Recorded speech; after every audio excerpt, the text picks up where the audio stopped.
ये स्टार्टिंग में थोड़ा माइंड को शांत करने के लिए है, क्योंकि इसके बाद तो प्रॉपर वर्कआउट ही चलेगा।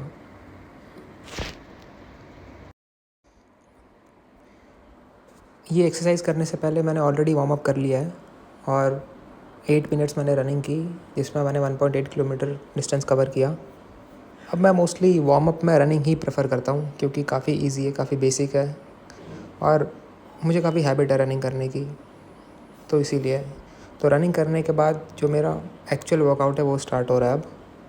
तो अभी मेरा प्लान है कि एक्चुअली मैं कितने देसी डंड या सपाटे कर सकूं, क्योंकि हमेशा से ये ऐसी एक्सरसाइज है जो जब से मैंने अपनी रूटीन में इसको इन्वॉल्व किया है, इसकी वजह से ही काफ़ी मेरा स्टेमिना, मेरी स्पीड या मेरा एंड्योरेंस काफ़ी डेवलप हुआ है उसका, बॉडी का। तो इसको सीखने में मुझे यार थोड़ा बहुत टाइम लगा। इसकी फॉर्म है, इसके साथ टाइम स्पेंड करना पड़ता है, देखना पड़ता है, ऑब्ज़र्व करना पड़ता है, उसके बाद गलतियाँ करनी पड़ती हैं, तब जाके इसकी फॉर्म क्लियर होती है। ये बहुत ही तगड़ी एक्सरसाइज़ है। अगर वेट्स नहीं है, टाइम नहीं है, तुमको स्पेस नहीं है, तो ये एक एक्सरसाइज़ ऐसी है जिसके लिए तुम्हें कुछ नहीं चाहिए इनमें से। तुम्हें सिर्फ 15 से 20 मिनट चाहिए, जिसमें तुम अराउंड 50 to 60 के बीच में सपाटे मार सकते हो, या देसी डंड बैठक बोल सकते हैं इसको, जो भी बोलो तुम्हारी मर्ज़ी है। तो बहुत इंटेंस एक्सरसाइज है ये। तो कोई भी ऐसा इंसान जो अपनी बॉडी को ग्रो करना चाह रहा है, जैसे अगर मैं कर रहा हूँ, तो मेरा जो पर्सनल गोल है उसके साथ ही एक्सरसाइज अलाइन होती है।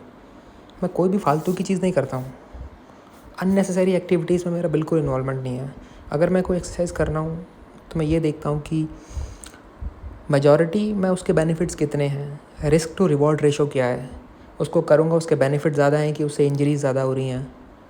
तो मैं हमेशा एक्सरसाइज को चूज़ करता हूँ वही जिससे मैं मैक्सिमम बेनिफिट्स ले सकूँ, जो मेरी बॉडी, मेरे माइंड, ओवरऑल मुझे मैक्सिमम हेल्प करे अपनी इम्प्रूवमेंट में, और जो शॉर्टेस्ट टाइम स्पैन में मेरी फ़िटनेस को इम्प्रूव करे।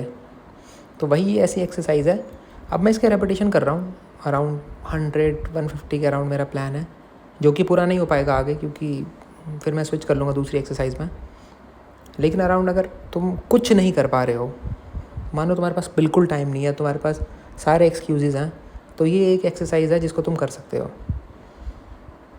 बट इसकी फॉर्म बहुत इंपॉर्टेंट है। पहले स्टार्टिंग में स्लो डाउन जाओ और अंडरस्टैंड करो कि कैसे मूव हो रही है बॉडी। उसके बाद तुम धीरे धीरे अपना पेस बढ़ाओगे। लेकिन अगर तुम स्टार्टिंग में ही गलत तरीके से कर रहे हो तो फिर इम्प्रूवमेंट आएगी नहीं। तुम्हें देखना पड़ेगा इस चीज़ को। हर एक्सरसाइज की एक मूवमेंट होती है, उसकी एक फॉर्म होती है, जिसको समझने में थोड़ा टाइम लगता है, जिसको करते करते ही तुम उसे इम्प्रूव कर सकते हो। इतना आसान नहीं होता है किसी चीज़ को करना। ये दिख रहा है कि बहुत सिंपल है, लेकिन मुझे भी इसमें कई साल लगे इसको इतना इम्प्रूव करने में, जबकि अभी भी मैं बहुत पीछे हूँ। जो एथलीट्स इसको बहुत रेगुलर करते हैं, जो रोज़ करते हैं इसको, उनकी फॉर्म और भी अच्छी होती है। तो यार ये सच में बहुत बेनिफिशियल एक्सरसाइज है। और यार जितना तुम सिंपल एक्सरसाइजेस करोगे, जितना तुम ट्रेडिशनल एक्सरसाइजेस करोगे, उतनी ही तुम्हारी बॉडी अजाइल बनेगी, फ्लेक्सिबल बनेगी, मोबाइल बनेगी, और एंड्योरेंस, स्पीड, स्टेमिना, फिटनेस, हर फ्रंटियर में तुम्हारी जो ग्रोथ है इक्वल चलेगी। बहुत प्रैक्टिकल एक्सरसाइज है और बहुत बेनिफिशियल है, कोई कंपैरिजन नहीं है इसका। मैं तुम्हें कोई भी ऐसी चीज़ नहीं बताने वाला हूँ जो मैं खुद नहीं करता हूँ, क्योंकि मैं सिर्फ एक्सपीरियंस से बात कर रहा हूँ। और जो थोड़ी बहुत अंडरस्टैंडिंग मेरी है, जो मैं देख रहा हूँ, जो मैं समझता हूँ, जो मैं स्टडी करता हूँ कि कितने बेनिफिट्स हैं एक एक्सरसाइज के, यार उसी हिसाब से उसको करना चाहिए ना हमको। मैं क्यों टाइम वेस्ट करूँगा दूसरी एक्सरसाइजेज में, जब मुझे एक एक्सरसाइज से मैक्सिमम बेनिफिट मिल रहे हैं, वो भी शॉर्टेस्ट टाइम स्पैन में।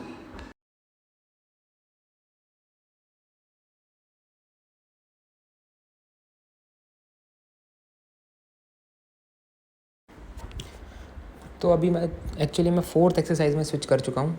सबसे पहले मैंने वार्म अप के लिए रनिंग की, उसके बाद मैंने देसी डंड बैठक किए, और तीसरे मैंने स्प्रिंट्स किए। अराउंड 10 से 12 स्प्रिंट्स मैंने की, इसमें मैंने 60 to 80 मीटर का डिस्टेंस कवर किया, और अराउंड 30 से 40 सेकंड का मैंने रेस्ट और रिकवरी टाइम लिया उसमें बीच में। अब वैसे मेरा मन था नहीं एक्सरसाइज करने का, बट मेरे पास पुल अप बार है तो मैं कभी भी कर लेता हूँ। तो मैंने कहा 10-15 मिनट करके देख लेते हैं, जितने भी मैं पुलअप्स कर सकूँ एज अ बोनस होगा मेरे लिए। पुलअप्स भी करते हुए मुझे काफ़ी टाइम हो गया, और ये भी काफ़ी सिंपल एक्सरसाइज है यार, होल बॉडी एक्सरसाइज है। बॉडी वेट बिल्कुल स्ट्रेट लाइन में रहता है, किसी भी जॉइंट्स में प्रेशर नहीं पड़ता, लीस्ट अमाउंट ऑफ इंजरीज होने के चांसेस होते हैं और मैक्सिमम बेनिफिट होता है। बॉडी बिल्कुल स्ट्रेट लाइन में रहती है, जो वेट डिस्ट्रीब्यूशन है बॉडी का पूरा वेट वो पूरा ग्रेविटी से नीचे जा रहा होता है। तो तुम्हारा कोई जॉइंट ऐसा नहीं होता जिसमें लोड बहुत ज़्यादा लग रहा होता है या तुम्हारी इंजरी के चांसेस होते हैं। और बहुत अच्छी एक्सरसाइज है स्ट्रेंथ की, बहुत ही सिंपल है। तुम्हें कुछ ऐसी एक्स्ट्रा एक्सेस में चीज़ करने की ज़रूरत नहीं है, इसको समझने की ज़रूरत है, और जितने कर सको उतना अच्छा यार। अभी मैं फिर भी थोड़े फास्ट सेट्स कर रहा हूँ, बट एक्चुअली मैं काफ़ी स्लो सेट्स करता हूँ। 5 के रेपिटेशन करता हूँ और अराउंड 1 मिनट से 1.5 मिनट का मैं रेस्ट एंड रिकवरी लेता हूँ, उसके बाद मैं अगला सेट करता हूँ। तो काफ़ी सिंपल एक्सरसाइज है। आई थिंक ये मस्ट एक्सरसाइज है, जो भी एक्सरसाइज करता है उसके लिए one of the best exercises है। इतनी सिंपल है यार। हमको हमेशा लगता है कि हमको कुछ ऐसी एक्सरसाइज करनी है जो कोई नहीं कर रहा है। ये सब बोरिंग लगता है देखने में हर एक टाइम के बाद, मगर बोरिंग स्टफ़ ही इंपॉर्टेंट स्टफ़ होता है। तुमको बोरिंग चीज़ें ही करनी चाहिए। जितना टाइम तुम सिंपल एक्सरसाइजेज में लगाओगे, अपने बेस को स्ट्रॉन्ग करोगे, जितना तुम अपनी फाउंडेशन पे काम करोगे, उतना पॉसिबिलिटी है कि तुम आगे भी नई एक्सरसाइजेज को कर सकते हो बिना किसी इंजरीज़ को लिए। और ऑब्जेक्टिव, जब मेरे को अपना ऑब्जेक्टिव पता है कि मुझे अपर बॉडी को स्ट्रॉन्ग करना है, जिसमें बैक है, जिसमें आर्म्स हैं, जिसमें शोल्डर्स हैं, जिसमें कोर इन्वॉल्व हो रही है, तो उसके लिए अगर एक एक्सरसाइज सारा काम कर रही है तो मैं यार 2-3-4-5 एक्सरसाइजेस क्यों करूँ। हाँ, मैं इस चीज़ को बिल्कुल समझता हूँ कि इससे बॉडी की वो ग्रोथ नहीं होती जो आइसोलेशन ट्रेनिंग से होती है, लेकिन इससे स्ट्रेंथ काफ़ी इम्प्रूव होती है। बट मेरे पास एक अपॉर्चुनिटी है कि इसको मैं कितने भी ज़्यादा कर सकता हूँ। मैं नंबर ऑफ़ काउंट्स बढ़ा सकता हूँ, जो कि मुझे जिम जाने की ज़रूरत भी नहीं है, जिसके लिए स्पेस है मेरे पास इसको करने की।